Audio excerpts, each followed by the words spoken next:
Querido Deus, nosso Pai que estás nos céus, te louvamos, te adoramos, exaltamos o teu nome nesta manhã, porque estamos felizes aqui na tua casa de oração e estamos felizes por pertencer a um Deus tão grande como o Senhor. Te louvamos por todos os benefícios que nos tem concedido. Mesmo sem merecer, mesmo não fazendo a tua vontade, como muitas vezes prevalece a nossa, e por isso te pedimos perdão, abençoa-nos aqui nesta manhã. Abençoa todo Israel do Senhor, espalhado pela face da terra. E aqui nesta hora te pedimos a tua orientação sobre as nossas vidas, sobre as professoras das crianças, sobre a professora aqui dos adultos, sobre todos os alunos. E eu te peço de uma forma especial, Deus, visita os irmãos que estão em casa e desperta-os para o teu louvor e para o teu serviço. Nós oramos agradecidos em nome de Jesus. Amém. Podem se assentar. E vamos continuar o nosso estudo sobre a história de Israel. Nós temos acompanhado o desenvolver, o desenrolar sobre o controle, o governo de Deus sobre o seu povo, sobre a sua história. E espero que os irmãos estejam aprendendo. Sim ou não? Estão aprendendo? Estão, né? E nós vamos continuar aprendendo hoje com a lição de número 9. Nós vamos falar sobre os filhos de Davi. Essa lição, me parece, ela cairia perfeitamente no domingo do Dia dos Pais. Mas nós estamos uma lição atrasada. Mas não tem problema, hoje, como pai e mãe, nós vamos ver o que aconteceu na casa de Davi. Davi cometeu um grande pecado, um pecado que entristeceu muito o coração de Deus. Qual foi esse pecado, escola? Qual foi, Jonathan? Você estava aqui na lição. Adultério. E depois desse adultério, o que foi acontecendo, tia Gilza? Um pecado atrás do outro. Não foi isso? Matou quem? Mandou matar quem? É bom que a gente saiba disso. Isso é o básico que todo cristão precisa saber para no final saber por que Davi foi chamado um homem segundo o coração de Deus. Ele cometeu o pecado de adultério com Batseba. Por quê? Ao invés de ter ido guerrear com o seu exército, ele ficou passeando no terraço do palácio. Ao invés de procurar um ministério, um serviço na igreja, a gente fica só olhando quem está, quem não está, o que está fazendo, o que não está, e acaba dando tudo errado. Então, Davi passeando no palácio, no terraço, ele viu uma mulher linda e a desejou. E aqui ele quis e a trouxe para si. E foi acontecendo um monte de tragédia. O alvo da nossa lição hoje, nós precisaremos saber, conhecer melhor a história de Davi, a sua descendência e a sucessão do trono. Nós precisaremos sentir, assegurar-se de que Deus protege os amados dele em todas as circunstâncias. Está aí na lição. Confiar na justiça de Deus que acompanha os amados dele. Nós precisamos sentir isso, ter confiança no nosso Deus. E ao saber, sentir, a gente precisa agir. Não pode continuar do mesmo jeito que está. Agindo, nós vamos assegurar-nos de que Deus protege os amados dele em todas as circunstâncias e confiar na justiça de Deus, que acompanha também os amados dele. Amém? Parece fácil, mas é uma coisa difícil de pôr em prática, porque no decorrer da nossa vida cristã, a gente tem desafios, a gente tem obstáculos, às vezes criados por nós e às vezes criados pelos que estão ao nosso redor, mas que nos afetam, que nos atingem e que tentam nos parar, que tentam nos enfraquecer, mas nós somos filhos de um Deus, um Pai zeloso, que cuida de nós e que vai sempre nos direcionar para entrar para dentro daquilo que Ele tem para nós. A gente precisa entender, conhecer, buscar, através da leitura da palavra e da oração, o que Deus tem para a minha vida, o que Ele quer de mim, o que Ele quer que eu faça e agir. Os pais aqui, pais e mães, Rogéria, Jonathan, o Adson sumiu, Rafaela, Daniel, pastor, o que vocês acham? Vocês acham que alguma vez vocês erraram na criação dos seus filhos? Muitas vezes, Gigi, esqueci de você. Muitas vezes errou. Buscou a direção de Deus e aconteceu o quê? Foi te fortalecendo para você consertar, direcionar e para você ficar firme. Não é assim, Rogéria? Algum pai, alguma mãe é 100%? Laurinha, você acha que o seu pai e a sua mãe, eles erraram com você em alguma circunstância? Como? Todo mundo erra, né? Isso mesmo. Eu quero essa menina para mim. Todo mundo erra. E acontece que com Davi não foi diferente. Davi errou. E errou na criação de seus filhos. A gente pensa que não pode falhar, que é fácil educar, direcionar, corrigir, mas não é bem assim. Tem pai e mãe que às vezes tem até preguiça, mas não pode. Tem que falar a mesma coisa todo dia, até que isso se torne uma realidade na vida do seu filho, na vida da sua família. E assim Deus vai fortalecendo. A família de Davi era muito problemática. Gente do céu. Na sua família tem problemas, Julinha? De vez em quando tem. A sua tem, tia Isa? Tem problema? Eu achei que não. Com o marido cristão, com 3 filhos lindos, achei que não tinha problema. Tem ou não tem? Tem. Luta diária. A sua é perfeita, Daniel? Não, temos falhas. E sabe o que eu estou pensando aqui, Sandra? Sim. Se a gente for analisar as lições passadas, já na época dos profetas, os filhos já eram problemas, a família já era um problema, a criação dos filhos já era um problema. Então, olha como que o inimigo muitas das vezes atua na família. Se a gente for remeter lá nos profetas, nos juízes, né? A gente viu que tiveram problemas com os filhos.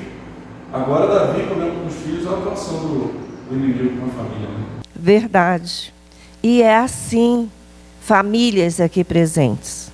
Com filho ou sem filhos, família tem problema. Mas tem que buscar a direção do nosso Pai Celestial para conduzir, orientar e resolvê-los. E na família de Davi, não foi diferente. Vejamos alguns dos probleminhas que Davi teve. Que problema.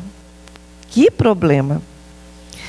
O primeiro é que Davi, ele teve muitos filhos e filhas. Davi teve, acho que 7 esposas e 10 concubinas. E com todas as esposas e concubinas, ele teve filhos e filhas. Deus até alertara Davi que, apesar de ser um costume da época, isso não era bom. Misericórdia, não é mesmo? E o que aconteceu? Por causa desse pecado, Deus falou com Davi que ele teria problemas, por ele ter destruído a família de Urias. Deus disse que a espada não se apartaria da casa de Davi. E por isso Davi teve muitos problemas.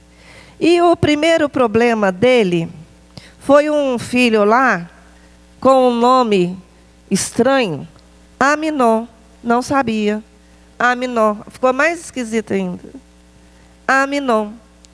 Então, aí na revista, vocês vejam o que aconteceu com esse primeiro filho. Que tristeza. Alguém, na página 44, lê essa pequena introdução.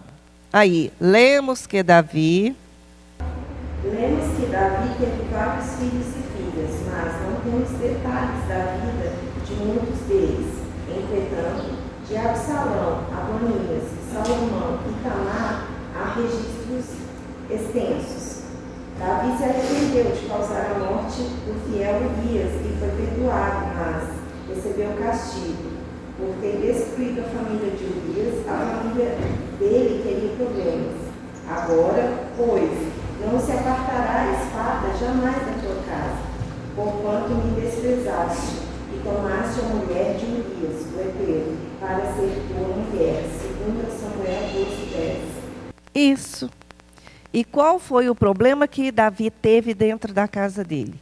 Esse tal de Aminon aí, ele desejou uma meia-irmã, filha de Davi, com outra mulher.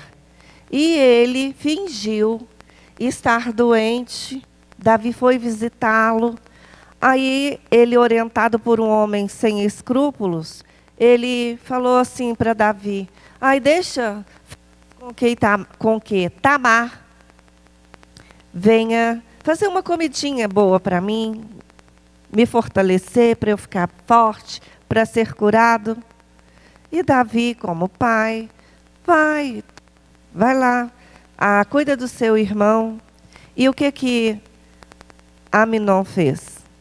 Ele a possuiu, teve relações com ela, cometeu esse incesto e depois a expulsou. A colocou para fora de casa. Que tragédia, que coisa triste, que coisa terrível. E depois a história segue. Aminon não ficou impune. E a história prossegue, e vamos ver o que aconteceu com Tamar, com Aminon. O que aconteceu depois dessa tragédia? E quem vai nos contar é o irmão Alisson. Ele vai nos falar do outro irmão lá, que vocês vão conhecer agora.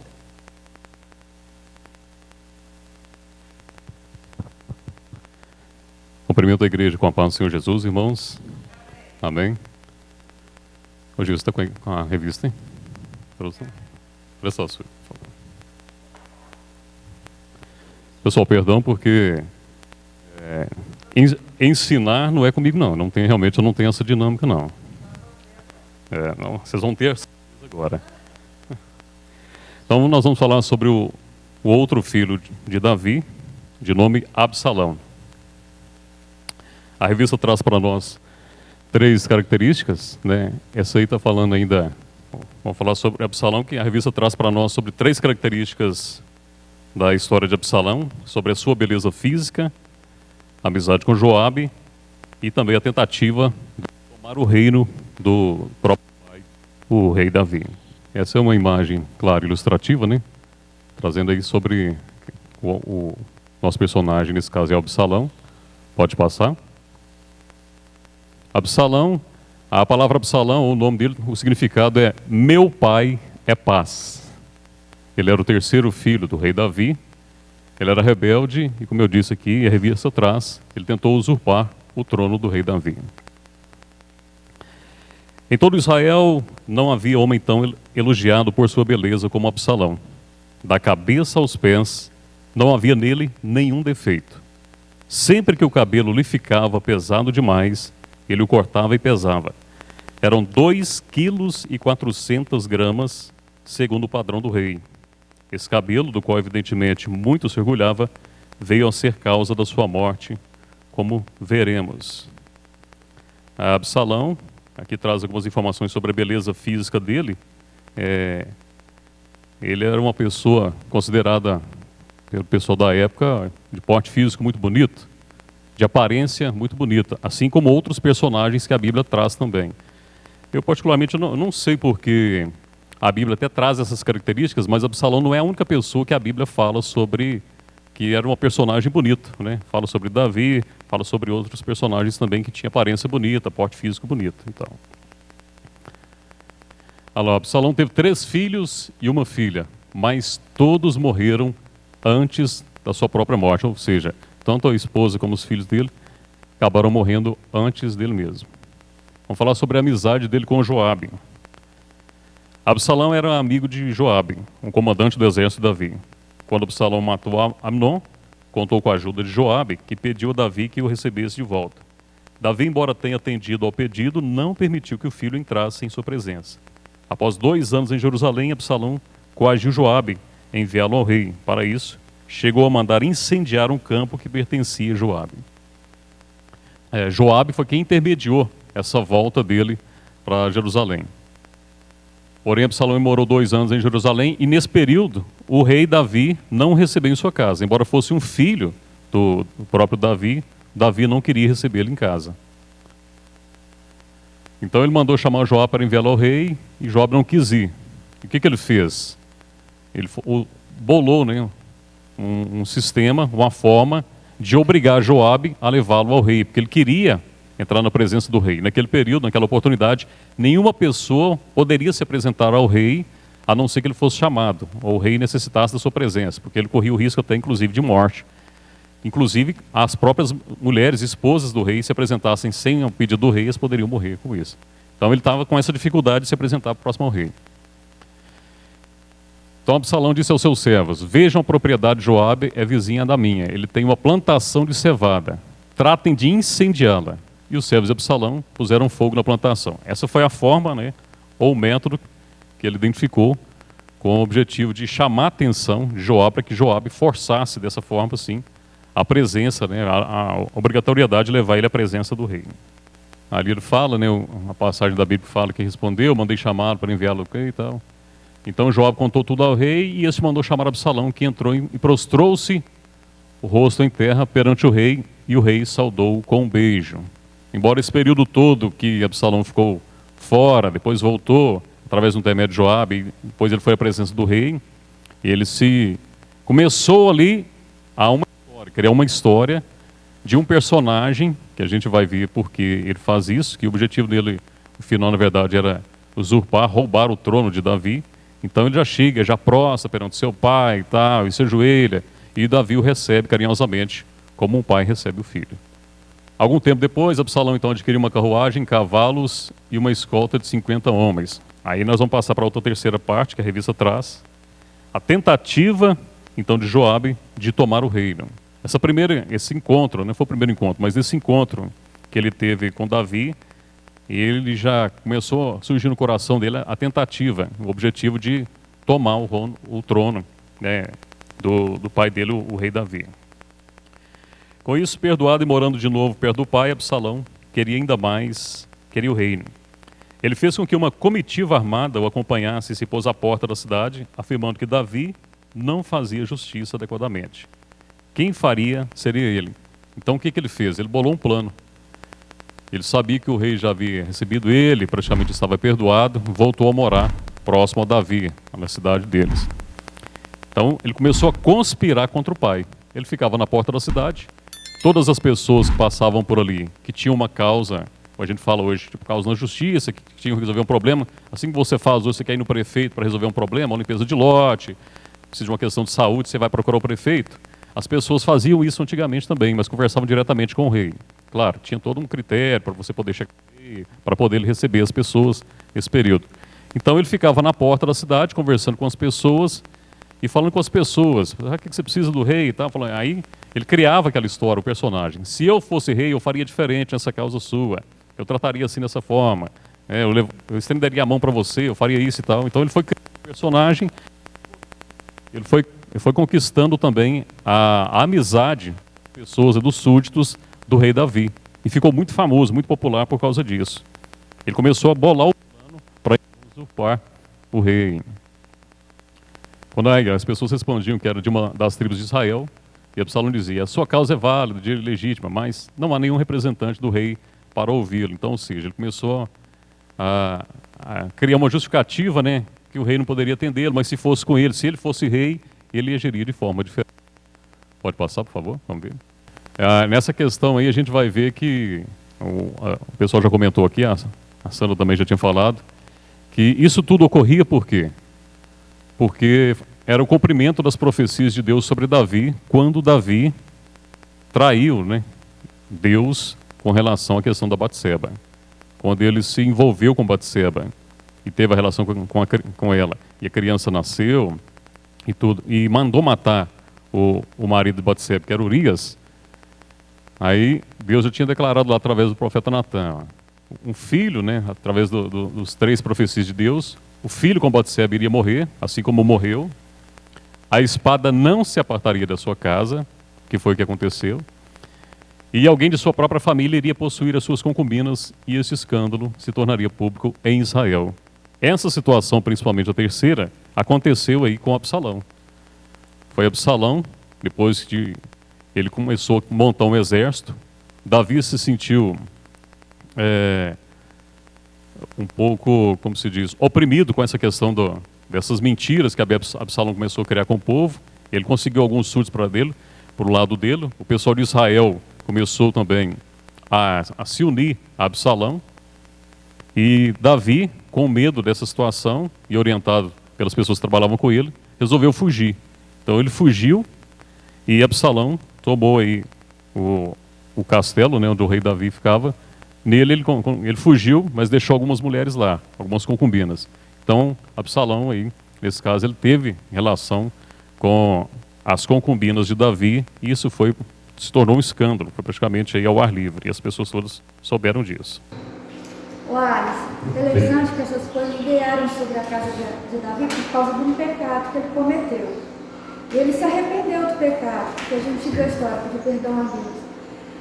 Isso mostra que nós, quando erramos, quando pecamos, mesmo que nos arrependamos dos nossos pecados, a consequência do pecado, ela não é absorvida, tem consequência daquilo que a gente faz. Então Davi sofreu a consequência do pecado dele, mesmo ele tendo se arrependido de ter pecado, né, de ter feito o que fez. Então a gente tem que pensar muito antes de escolher, né, estar fora do caminho de Deus, antes de escolher pecar. Porque vem a consequência, e vem sobre quem? Não sobre nós somente, mas sobre nossa descendência. Toda uma geração praticamente, né? Isso é interessante, vale para nós todos. É uma frase que diz, né, a gente utiliza talvez muito aí, toda ação gera uma reação. Isso vale também até para essas questões espirituais e ações que a gente toma na vida nossa aí. Bom, o próximo passo foi mentir ao pai que teria que ir a Hebrom, cumprir um voto. Davi aceitou que fosse, mas Absalão aproveitou para ali se declarar rei. Então enviou Absalão emissários secretos por todas as tribos de Israel, dizendo: quando ouvirdes o som das trombetas, direis: Absalão é rei em Hebrom. Ou seja, ele criou toda uma história, toda uma estrutura, né? Conseguiu algumas pessoas para mentirem, para poder ir na frente ao povo de Israel, dizendo que era rei de Hebrom. Absalão, inclusive, conseguiu aí falar com Aitofel, o conselheiro de Davi, e cresceu ainda mais o número dos que seguiam o príncipe rebelde, porque Aitofel era uma pessoa em que Davi confiava muito, né? Pedia muitos conselhos a Aitofel, é uma pessoa que aconselhava Davi em batalhas, em situações para gerir o seu governo lá. Olha, parece que nos dias em que Davi se refugiava nas terras de Gade, parece que a parte de ser morto por Saul, alguns de lá reconheceram que o Deus dele era o Deus verdadeiro e aceitaram a Davi como seu ungido. Por isso ficaram leais a Davi e o seguiram, mesmo na hora mais difícil. Eu estou pronto a seguir a Jesus, a ser leal a ele, mesmo em lugares e horas muito difíceis?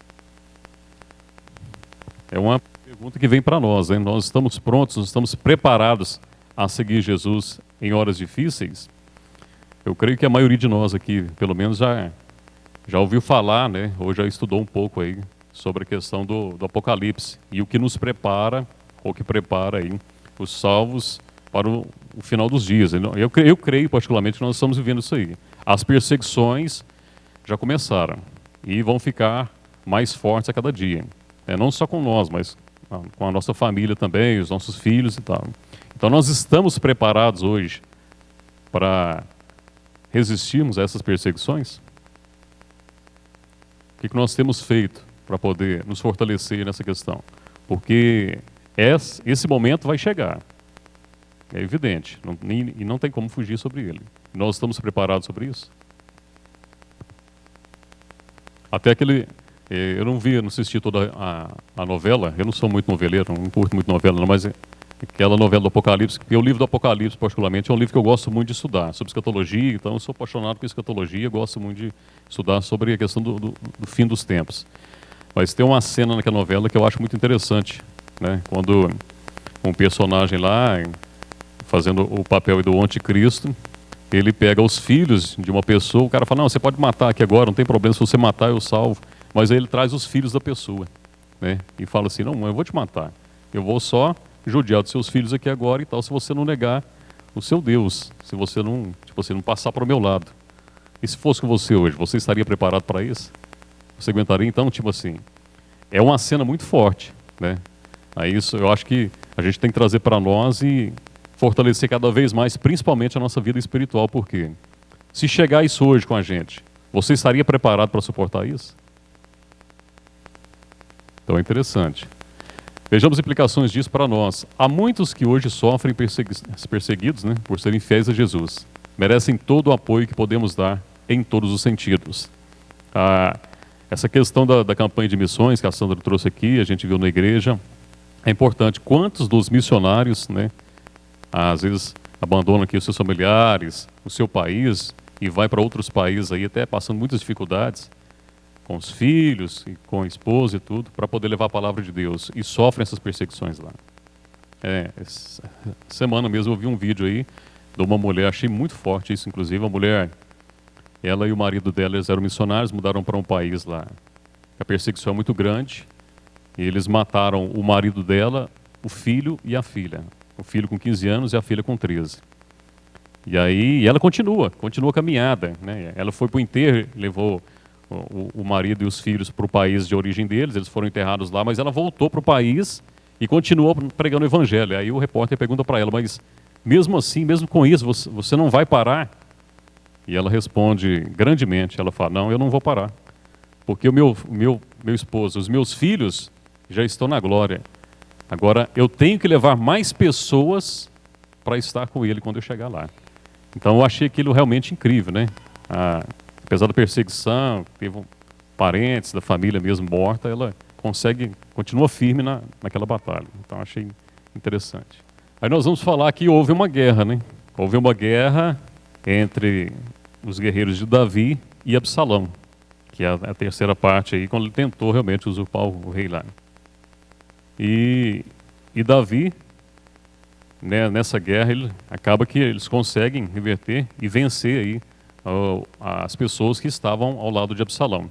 E um fato muito curioso é como Absalão acaba morrendo, né? A gente falou no início ali que ele tinha um porte físico, era muito conhecido, a Bíblia fala que ele era uma pessoa de boa aparência, um porte físico muito bonito, e ele valorizava muito os cabelos dele. Porém, os cabelos dele foram que contribuíram com a morte dele. Né? Durante a batalha, lá Absalão, montado em sua mula, encontrou-se com os soldados de Davi, passando a mula debaixo dos galhos de uma grande árvore. Ou seja, ele estava fugindo, encontrou com os soldados, e ele estava montado na mula e passou debaixo de um galho. e ficou preso pela cabeça nos galhos. Ele ficou pendurado entre o céu e a terra, e a mula prosseguiu e ficou preso pelos cabelos. Aí uma imagem, né, claro, ilustrativa, mostrando como seria a situação dele. Olha lá. A mula foi embora e ficou preso ali. Pode passar. Aí Joabe disse: não vou perder mais tempo com você. Nisso, um dos soldados de Davi encontrou ele pendurado lá, mas não matou, porque o rei tinha dado uma ordem. Faz um pedido, mas foi mais que uma ordem. É que vocês encontrem o meu filho Absalão, mas não matem. Só prendam ele, mas não matem tudo. Aí o cara encontrou ele, foi falar com os soldados de Davi, e aí Joabe disse: não vou perder mais tempo com você. O Joabe conversando com o cara, que viu ele, mas não matou. Então ele pegou 3 dardos e com eles traspassou o coração de Absalão, quando ele ainda estava vivo na árvore. E 10 depois que ele havia enfiado os dardos, 10 dos outros escudeiros de Joabe cercaram Absalão e acabaram de matá-lo. Pode avançar, por favor? Tem uma imagem também ilustrativa mostrando lá. Então, ou seja, Absalão, apesar de toda aquela história, aquela estrutura que ele montou, né, aquele personagem que ele criou para atrair o seu próprio pai, ele não conseguiu atingir os objetivos, porque a gente sabe que Davi, embora ele tenha pecado, assim como a gente mesmo, tudo, caído em tentação, se arrependido, como a irmã Fabiana disse, tudo, pedido perdão, a espada não se apartou da vida dele. Mas mesmo assim, Deus ainda foi fiel, né, e foi livrando ele dos inimigos, mesmo os inimigos da própria casa. O próprio filho tentou tirar o trono dele e queria matar ele. O que podemos fazer hoje para fazer voltar o rei? Estamos pregando o evangelho com toda fidelidade? Pois será pregado este evangelho do reino por todo o mundo, para testemunho a todas as nações. Então virá o fim. Quando Jesus voltar como rei, julgará todos quanto à atitude para com ele. Essa é um pouco, né, da história do Absalão, e deixa para nossa reflexão aí da revista História de Israel para hoje. O que nós estamos fazendo? Nós estamos pregando o evangelho, nós estamos cumprindo a nossa parte, nós estamos fazendo as nossas obrigações de levar o evangelho para as pessoas. Ontem, coincidentemente, o Agil está falando sobre essa questão, né? Às vezes a gente vai tão longe, pregar o evangelho para tantas pessoas e consegue trazer alguém para a igreja e às vezes o vizinho a gente não evangelizou. É uma vizinha nossa lá que era doente, acamada, eu tive até a oportunidade de ir na casa dela 2 vezes para mexer na televisão para ela lá. Só recentemente que a gente descobriu que ela havia falecido. Tem outra pessoa morando na casa, estava morando lá já para ajudar ela, que ela era acamada e tudo. Aí pouco tempo eu soube que ela, durante a vida dela, ela mexia com bruxaria, essas coisas e tudo. Mas aí a gente comentando, falou, a gente até talvez tenha tido oportunidade, eu mesmo fui lá 2 vezes e não preguei o evangelho para ela.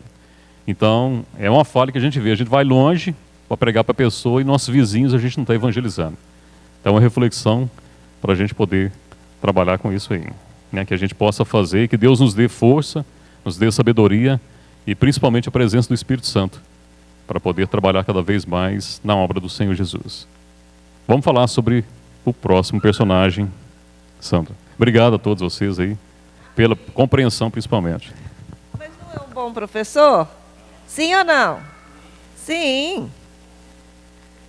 Gente, Davi tinha problemas em casa. Você tem uma família problemática? Você tem problemas na sua casa? Imagino eu que nenhum problema como esse de Davi. Olham como os nossos problemas são fáceis, né?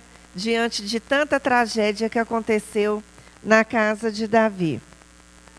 E aí a história segue e tem um filho mais novo que veio bem depois de Absalão, que está aí na sua revista, página 47. É esse filho aí que se chamava Adonias. Vejam só, Adonias era um filho que nunca havia sido disciplinado pelo pai. Imagina, Bia, se a sua mãe não te disciplina, se não te corrige, não é, Rafinha? Se não orienta, Não ensina assim não, assim é que pode. Essa é a função do pai e essa é a função da mãe. Na sua casa tem problemas, Maico? Tem? Na casa de todo mundo tem problemas, mas devemos buscar a orientação do Senhor para isso. E o tal do Adonias, a gente vai ver que ele nunca havia sido corrigido. Abram em 1 Reis, capítulo 1. Abra sua Bíblia, quem está com a Bíblia. Não venham para a escola sem o material. 1 Reis 1:6. O Maicon pode ler para nós o que diz aí? Jamais seu pai contrariou, dizendo, por que procedes assim? Além disso, era ele, de aparência muito formosa, nascido depois de Absalão. Davi nunca chegou e falou assim: Adonias, por que você está fazendo isso aqui? Isso não pode, isso é errado, não vai dar certo. Já imaginou? Igor, estuda, Igor, senão você não vai passar de ano. Igor, vá à igreja, participe dos cultos, faça alguma coisa na obra do Senhor. E Davi nunca chegou e exortou o filho Adonias. Isso não dá certo. Não é, Mona Lisa? Tem que ensinar muito e corrigir. Esse é o papel do pai cristão, da mãe cristã, conduzir os filhos de acordo com os preceitos do Senhor. Tem pai e mãe que tem preguiça, mas é melhor enquanto é pequeno, porque depois de grande, né, Rogéria? Fica bem mais difícil. Mas o que sua mãe é, Bia? Chata? Canseira? Né, Bibi? É assim que deve ser. Melhor não ter preguiça, né? Jonathan e Isa, que ainda está com os 3 pequenos. Não vamos acertar 100%. O meu está com 34 anos e até hoje eu procuro ensinar, orientar e corrigir. Vai ser assim a vida toda. Isso não tem fim. Viu, Elaine? Não é porque está pequenininho, não. É a vida toda te orientando e corrigindo. Mas Davi não fez isso com Adonias. Olhem só na página 44. História de Israel para hoje. Meu filho, não desprezes o Senhor, nem se magoe com a sua repreensão. Pois o Senhor disciplina quem ama, que castiga todo aquele a quem aceita como Provérbios 3, de 11 a 12, e Hebreus, capítulo 12, versículos 5 a 6. 5 e 6. Os pais humanos são instruídos a agir da mesma maneira. E vós, pais, não provoqueis vossos filhos a ira, mas criai-os na disciplina e na admoestação do Senhor. Efésios, capítulo 6, versículo 4. Amém. Deus, o nosso Pai celestial, o Pai de todos nós, Ele vai nos corrigir. Não podemos pensar que somos perfeitos, que não vamos sair e errar acidentalmente, porque se a gente sair dos trilhos do Senhor, a mãe, Julinha, às vezes pode até passar a mão na sua cabecinha. Hã? Laurinha. Rafinha também. Sua mãe é brava? É, né? Parece não. É muito? Nossa, achava que era seu pai. Os dois. O que acontece? Se a gente sair do caminho, Deus vem e dá umas palmadas, dá uns puxões de orelha, corrige, exorta e fala, não é assim, não é por aí. Volta aqui para o meu caminho e vamos fazer tudo de acordo com o que eu te ensino, com o que eu te oriento. Você é brava, Rafaela? É? Não consigo imaginar, vou perguntar a Tamires. E o que acontece? Assim, esse Adonias faz muita coisa errada e ele apronta horrores e vai assim acontecendo tragédia sobre tragédia na casa de Davi. E depois desses 3 filhos que a história cita, aparece o filho mais novo, e ele, filho de Batseba, chamado Salomão. Deus havia prometido a Davi que da casa dele sairia descendência. E Davi creu nisso, confiou, acreditou, e diz a história que Davi morre em paz. Morre em paz. E aí vem na próxima aula a história de Salomão, que é muito linda, que a gente tem que ler a lição 10 em casa para conhecer. E é assunto para a próxima lição. Então, eu quero deixar assim: toda família tem problema. Toda casa tem dificuldades de criação, de convivência. Não é perfeita. E a gente tem que buscar a orientação do Senhor para conduzir todos os empecilhos e dificuldades que vierem. Amém?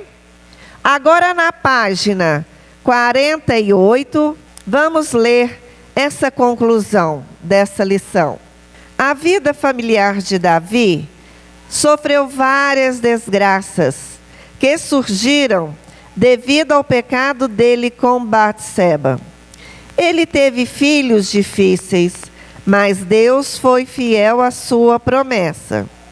Quando teus dias se cumprirem e descansarem com teus pais, então farei levantar depois de ti o teu descendente, que procederá de ti, e estabelecerei o seu reino. Este edificará uma casa ao meu nome, e eu estabelecerei para sempre o trono do seu reino. Davi e Salomão prefiguram a Jesus Cristo, o Rei da Justiça, o Rei dos Reis, que seria filho de Davi. Jesus foi chamado, né? O Rei dos Reis e filho de Davi. A gente vai ver isso na próxima lição. Enquanto a equipe de louvor sobe, nós vamos ficar de pé e nós vamos orar para que Deus tenha misericórdia de nós e nos ajude a ter sabedoria para resolver os problemas da nossa casa. Que os pais não fujam a essa responsabilidade e que os filhos sejam obedientes aos seus pais. E pela misericórdia de Deus, um dia a gente declare, no final dos nossos dias, eu e a minha casa servimos ao Senhor, e a gente olhe para a nossa descendência e veja que nós conduzimos todos os nossos filhos ao caminho da salvação. Amém? Deus, nosso Pai, tem misericórdia de nós quanto a isso que nós ouvimos e aprendemos hoje. A nós que somos pais, te pedimos orientação, Senhor. Seja conosco na condução da criação dos nossos filhos, do andamento da nossa casa. Que possamos sim confiar na tua orientação e na tua sabedoria, para que alcancemos vitória. E quanto a nós filhos, ó Pai, que possamos ser obedientes, ouvir os conselhos dos nossos pais, e que possamos entrar para dentro da tua vontade, que também os nossos pais levam através da tua palavra. Abençoe cada família aqui representada. Abençoe todas as famílias da primeira Igreja Batista em Arcos. E que nós possamos confiar na condução do Senhor. Oramos, agradecidos em nome de Jesus. Amém.